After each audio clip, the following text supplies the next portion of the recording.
touch my bank account right now.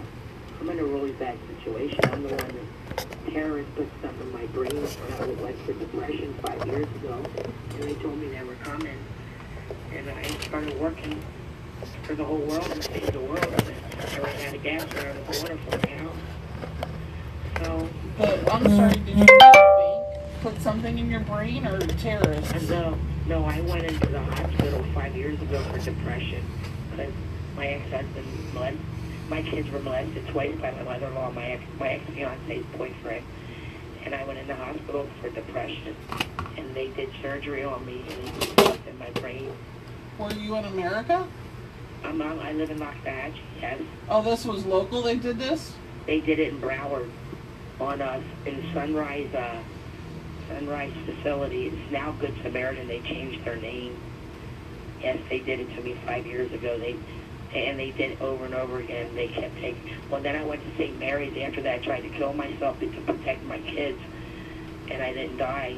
I took a couple hundred pills, which I don't even take pills, and I wouldn't die. And then they took me to St. Mary's, and then St. Mary's tried to take out of my brain what they put in my brain. It's in my brain.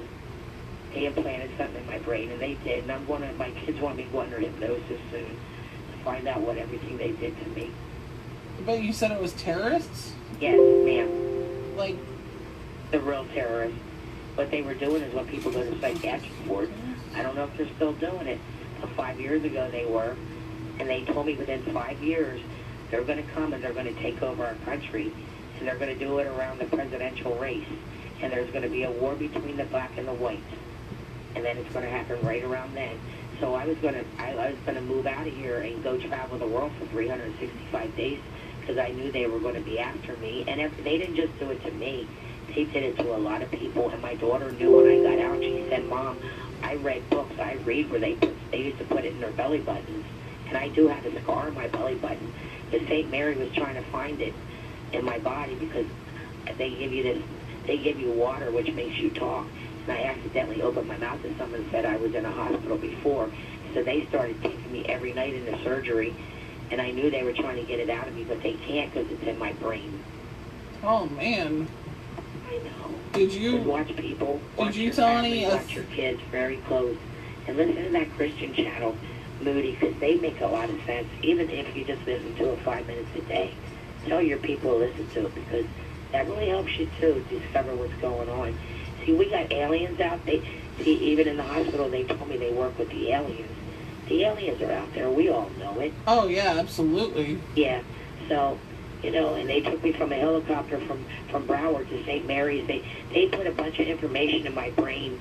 They can put information in your brain in like 5 minutes, and your subconscious. And when you wake up, you remember everything. So for 5 years, I was a loner, and I waited for that. I waited for this time to come, and then I started working, and I was working for God. And then I tried to every time I leave my house for God and the people, I was saving the world. And it's not. They did it too. There's a lot of people they did this too. They told us we were the chosen ones, But I remember everything they told me. I've been a mechanic. I tore my cars all apart. I got 2 other cars. I tore the airbags apart. I took everything apart trying to start my cars. They grounded my cars, my phone conversations. They intercepted everything. I get shocked all the time. You should see my thing on my porch. A toy fell in the box and it melted in there and I grabbed it and I'm fucking pinging and it was pouring down raining and lightning. Oh my God, my house has been a war zone 100 million times, but now I have a friend that's staying here and he's kind of helping me and my kids help me. They talk to me a little bit, but we don't talk a whole lot, but they want me to go under hypnosis to find out what all they did to me. But I said, you all have to be there. I will never ever in my life ever be alone with the doctor, even if they're taking my temperature. No, I don't blame you. I mean, you've been through quite an ordeal. Yeah, so you tell all your people that may be acting weird or maybe going through a lot because they cause depression with your pills and your food. You got to watch everything you eat and you drink. Like they had me on all these antidepressants the other week, and they've had me on me for a while that make my heart race 100 miles an hour. And my kids kept saying, take your medicine. And I'm like, they're making my heart race 100 miles an hour. My heart's going to pop. I went off of them. I went off of them before, and then they put me back on them. And watch medicine. You got Yeah, I don't believe in taking medicine. I think it's the only way to control you and keep you sick. I'm sorry, what was that? Said I don't believe in taking medicine either. I think it's a way they control you to keep you sick. Exactly. 100%. You can make your own soap. You can make your own deodorant. Well water's the best, and rainwater. Remember our rain years ago, had acid in it? It would rain and then you'd be itchy and stingy. Now when it rains a lot of times, I take a shower out in the rain. I don't even use my bathroom. Well, I'm starting to now. But I use a little soap. Yesterday I used some Clorox, which is surprising because I normally don't do that. I clean with my hands, wipe my floor. I clean my house with my hands. I don't even use mops and stuff. I threw away all kinds of stuff. I have 53 years worth of stuff. I saved all my memorandums for my children. I fought to stay alive for my kids. They did more to me too. I'm not telling you the whole story. Man, I've been through so much. I'm saying I'm glad you're alive. That you listen to what I told you, and I'll tell you what, they're still out there, but they're chickens. They're chickens, but they're still getting some people, and a lot of accidents aren't accidents. They're paying them. They're paying them off our satellites. A lot of car accidents. Mm-hmm. He told me that. He said, a lot of accidents ain't accidents. They said, did you ever see an accident? But I was under hypnosis when they told me it, but I was awake. And St. Mary's, one of my friends up there told me what they were doing. He told me what they did, and he was my friend. So he told me, only told a small group of people. So I'm telling you, because I trust you, I talk to you. I hate that girl, Big City Towing. She's a bad person. And I know her. I know her father-in-law helps me every day. He visits me every day. He's my neighbor, and I know the owner. They're bad. She's wicked. But anyway. Yeah, no, I've never heard of that company. Are they here local? Yeah, they're down in Lake Worth, Big City Towing. Yeah, I've never heard of them. But like an example, a lot of accidents, just like people die, they slip into the water in the canals. You know what? They make that happen. They can ping you. If you ever get electrocuted or feel any electrical shock, that's them. They can make a car accident. They said to me, did you ever notice there's a car accident and within 2 seconds the ambulance are there? Because they pay ambulance drivers. They get like $350 to be at the scene of the crime. They showed me jars of body parts with formaldehyde of heart, brains, everything. They've got them all in the laboratories. The psychiatric places are the best place because the government can't even get in there. Obama can't even get in the psychiatric place. That's where they're doing a lot of their work. Don't let people go to psychiatric places. And don't let them get surgeries unless they absolutely have to. Well, yeah, I mean, after everything that you've been through, I can understand how you feel that way. Right. Now you take what I told you and you help your people and your family and your children and your grandpeople and watch your friends because they're not always your friends. They got demons in them. A lot of people have problems. They've been doing this shit to us for years, since before we were even born. These terrorists, the aliens, and God put man on earth, and man and women messed up earth. Now it's up to man and women to fix earth, and we got to spread the word in our own way, but keep a small circle of people. You're my friend now. What's your name? Heather. Heather? Yes. Yeah, I talked to you earlier. You're right. Yeah, I wrote your name down. See, I keep track of everything. I keep my notes.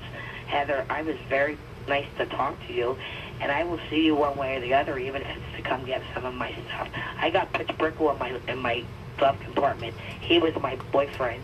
I knew his mom and everything. They killed Butch Brickle. He overdosed. He couldn't take it no more. He was like one of their chosen child. You know Brickle Avenue, Miami. Yeah, I've heard of it. Yeah, that's him in that picture. That was the first day we had sex. I had a 30-day roll. I knew him since I was 26 and I'm 53. He died back in 2004. I was the last person to talk to him. And his mom and I and my kids, we used to get down there swimming in the pool. She wanted to give me the house. I told her I want nothing. I make my own money. I had money. My ex-fiance took a lot of it. He got my land and stuff, but I still held more land. He didn't get it all. But you got to watch everybody. The government you got to watch. The aliens you got to watch. The devil. God, you even got to watch. God is on our earth. He's partying. He loves it down here. He's drinking beer and watching football. He loves football. Pivot, intercept. I can tell you so much, Heather. I will see you soon. Hopefully when I come get my stuff, but look at my glove compartment. You'll see Butch Brickle and me. Okay? All right, Jane. Well, I hope you have a good day and take care of yourself. Yeah, and I hope to see you when I come in there. Maybe I won't. If I don't, it's okay. But I hope Well, to if I'm somehow not get here, my... Allie will be here. So. Okay, I'm still trying to work on getting my truck, but they got my money tied up in my bank account, so they even, my ex-boyfriend, race car John, he builds race cars. He's the brains of it all. He sent my life insurance from Canada. You gotta watch these bastards. It's everybody. Well, are you talking on a cell phone right now? No, I got landline. Okay, because you got to be careful of the cell phones. Oh, I know. I gotta be careful of the landline. They keep intercepting my calls. They hang up on me all the time. I can't get through. Hey, they know me, and I only talk to people I trust. Now I trusted you this morning when I talked to you. You're very nice to me. I know I can tell you what I told you. God bless your heart and soul, and all your loved ones, and your kids and grandbabies, and your aunts and uncles, and you know what I'm saying, brothers and mothers, fathers. I don't have them. They all died. I love you. Bye-bye. All right, have a nice day. You too. Bye-bye. Holy shitballs. Listen, I thought I was being punked until I met her in person. And she was every bit as fantastic in person as she was on that phone call. And I miss Jane. I wish she would call me. She was great to talk to. I wonder where she is. Maybe I'll look her up on Facebook.